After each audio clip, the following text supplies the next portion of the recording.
Selamat ketemu kembali pada kuliah kedua dan video kedua. Kita di sini akan membicarakan bab selanjutnya tentang mengapa desain memerlukan metodologi. Desain adalah kegiatan yang dikerjakan secara kelompok atau tim. Bahwa seorang desainer ketika bekerja di dalam sebuah kelompok, maka pemikiran-pemikiran yang terjadi di dalam dirinya harus dieksternalisasikan. Maksudnya apa?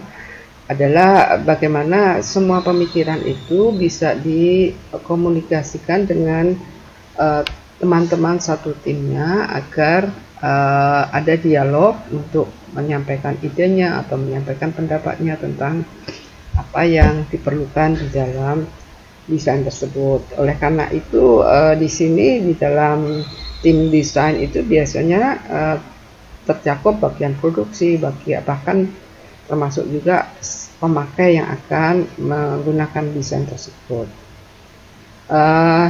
Selanjutnya, desain itu melibatkan banyak pihak. Kalau di dalam desain interior, selain desainernya itu sendiri, ada klien, ada user, ada kontraktor, ada tukang, ada supplier, ada drafter, estimator, dan sebagainya.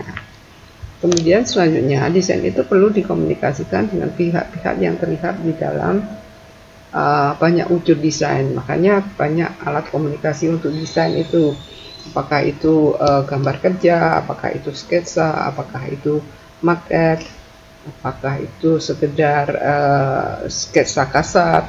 Itu adalah alat komunikasi di antara para pihak yang terlihat di dalam proses desain.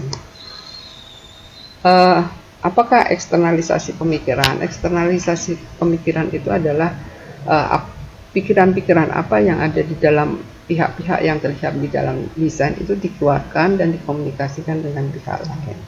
Oleh karena itu di dalam eksternalisasi pemikiran itu terjadi apa yang disebut sebagai glass box, bahwa apa yang ada di dalam pikiran seseorang itu jelas terlihat seperti jelasnya air yang ada di dalam gelas ya. Sesuatu yang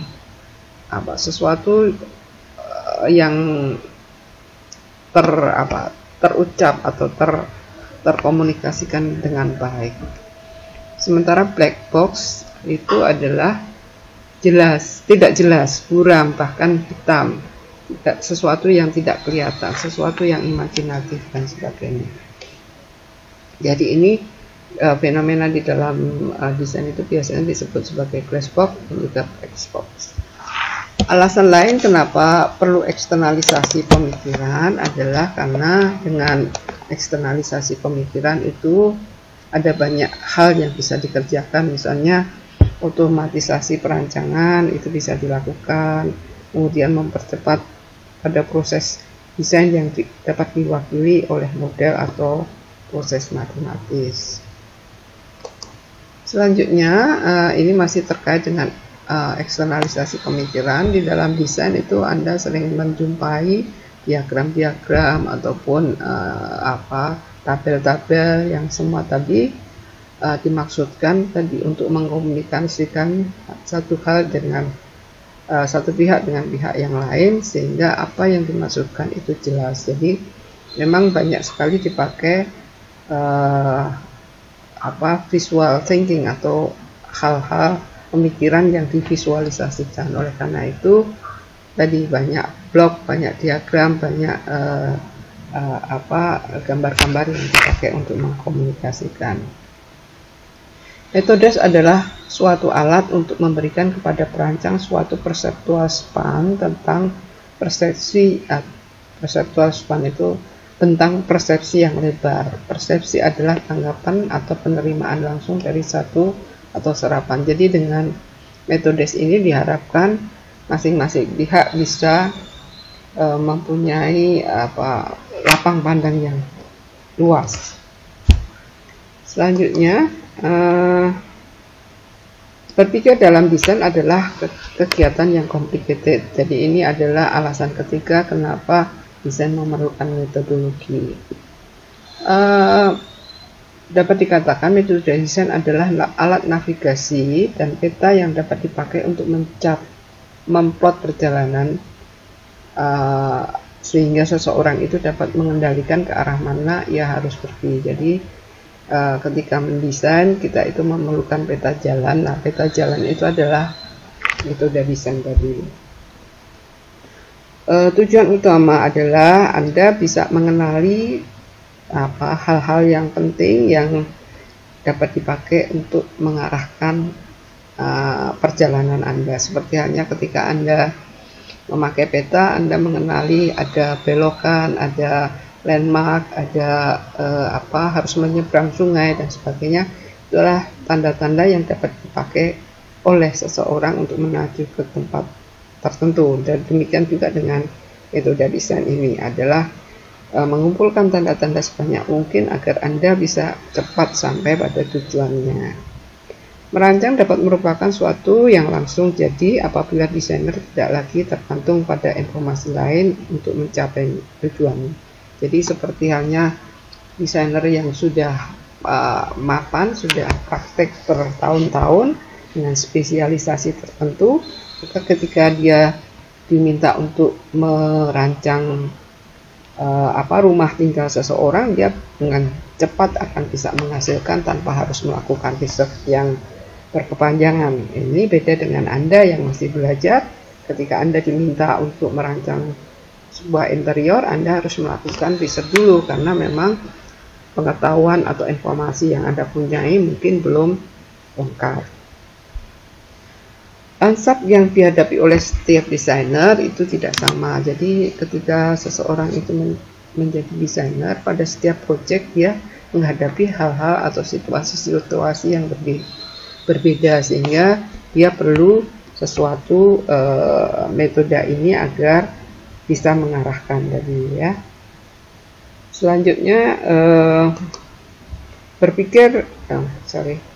aneka kegiatan mental yang dilakukan dalam desain. Jadi dikatakan bahwa desain itu melibatkan banyak cara berpikir ya, cara berpikir, merasakan. Jadi ada kegiatan mental yang namanya berimajinasi, mempunyai atau menggunakan imajinasi atau yang sesuatu yang berkhayal gitu ya, khayalan Anda perlu di dalam desain itu. Kemudian Anda juga perlu bertindak rasional menurut pikiran dan pertimbangan yang logis seperti apa. Jadi ini adalah hal yang bisa dilakukan dan di sini adalah definisinya. Jadi Anda nanti bisa membaca sendiri seperti apa. Di sini ada imajinatif, rasional, analisa. Analisa itu adalah membagi hal-hal yang besar menjadi hal-hal yang lebih kecil, lebih rinci dan sebagainya.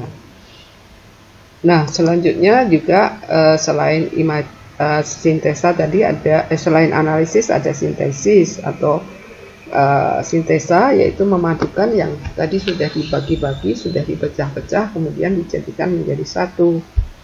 Itu adalah menjadi sintesa. Seperti misalnya Anda tadi memecah-mecah siapa orangnya, apa kegiatannya, kemudian dia membutuhkan peralatan apa. Ketika itu sudah dirinci-rinci kemudian dijadikan satu menjadi satu rancangan, itu adalah sintesa.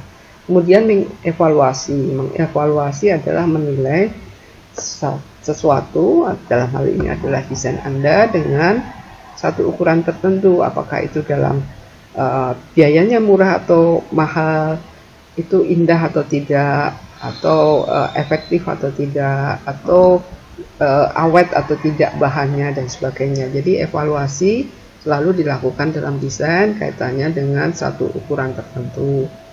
Kemudian ada juga tentang pengetahuan, kognisi, yang Anda harus punya kognisi tertentu untuk bisa melakukan desain. Kognisi yang terkait dengan ilmu interior misalnya. Kalau Anda desainer produk, ya kognisinya tentang hal-hal yang terkait dengan produksi, desain misalnya, produk gitu ya. Kemudian juga Anda harus punya satu kecerdasan tertentu, karena kecerdasan ini pada masa sekarang sangat diperlukan. Anda tidak bisa hanya dengan bisa melakukan sesuatu, tapi Anda harus berpikir. Nah, selanjutnya 4 jenis aksi dalam desain itu ada desain itu berbasis research, desain itu rasional, desain itu kreatif, dan desain itu berdasarkan pada nilai tertentu atau value based. Ini juga perlu dipunyai oleh seorang desainer. Yang penting adalah di sini kalau yang research sudah jelas, rasional jelas, kreatif jelas, value ini ya, value itu adalah nilai yang kita sematkan pada sebuah desain. Apakah itu nilai ramah lingkungan, apakah itu nilai akrab untuk semua orang, untuk inklusif gitu ya, atau nilai itu bersifat sosial.